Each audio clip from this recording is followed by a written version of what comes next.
ఇక్కడ ట్రీట్మెంట్ తీసుకొని ప్రెగ్నెన్సీ వచ్చిన వాళ్ళు, డెలివరీ అయిన వాళ్ళు, వాళ్ళ ఎక్స్పీరియన్స్ మనతో షేర్ చేసుకోబోతున్నారు. అది మనం బాగా వింటాము.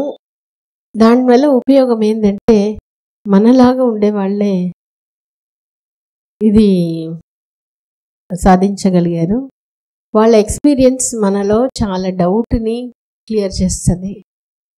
అందుకని వీళ్ళు ఏం చెప్తారు దాన్ని మనం బాగా వింటాము. మల్లేశ్వరి.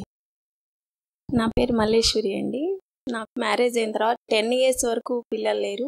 నేను ఒంగోలు నుంచి నెల్లూరు వరకు తిరిగిన హాస్పిటల్ లేదు, చూపించుకోండి డాక్టర్ లేడు, అన్నీ చూపించుకున్నాను. మేడం దగ్గరకు వచ్చిన తర్వాత నాకు పీరియడ్స్ ఇర్రెగ్యులర్గా ఉంటాయండి. ఎగ్ రిలీజ్ లేట్గా అవుతుంది.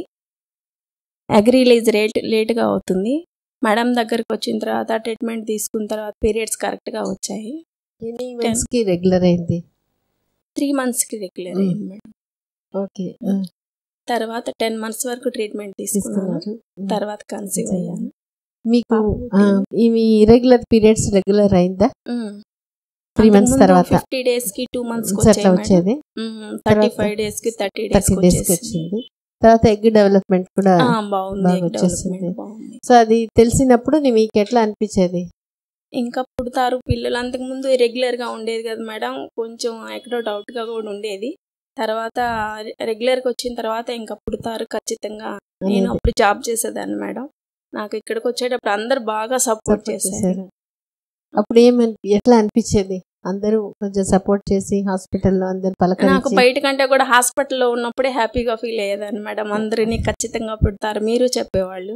మంచి పాపని తీసుకుంటా. ఇప్పుడు మంచి పాప పుట్టింది మేడం. చాలా క్యూట్గా ఉంటుంది, చాలా తెలివిగా కూడా మాట్లాడుతుంది. సో సంతోషం, చాలా హ్యాపీగా ఉన్నాను. ఇప్పుడు 10 ఏళ్ళు అయిపోయిందే, లేట్గా పుట్టిందే అని ఇప్పుడు బాధ? ఇప్పుడైతే ఆ పాపను చూస్తే బాధ కూడా లేదు. మా వాళ్ళందరూ అంటారు లేట్గా పుట్టిన లేటెస్ట్ గా పుట్టింది మీ పాప అని. సో బిడ్డకి ప్రెగ్నెన్సీలో బాగా చెప్పుకునేదాన్ని. చెప్పుకునేది మేడం. అంటే ఒకరికి హెల్ప్ చేయాలి, మమ్మీని బాధ పెట్టకూడదు, అలా చెప్పుకునేదాన్ని. ఈ పాప ఇప్పుడు అలాగే బాగా యాక్టివ్ గా ఉంటుంది. ఏదైనా చదువుకునేటప్పుడు అంటే పాపకు 5 years స్కూల్కి జాయిన్ చేశాను.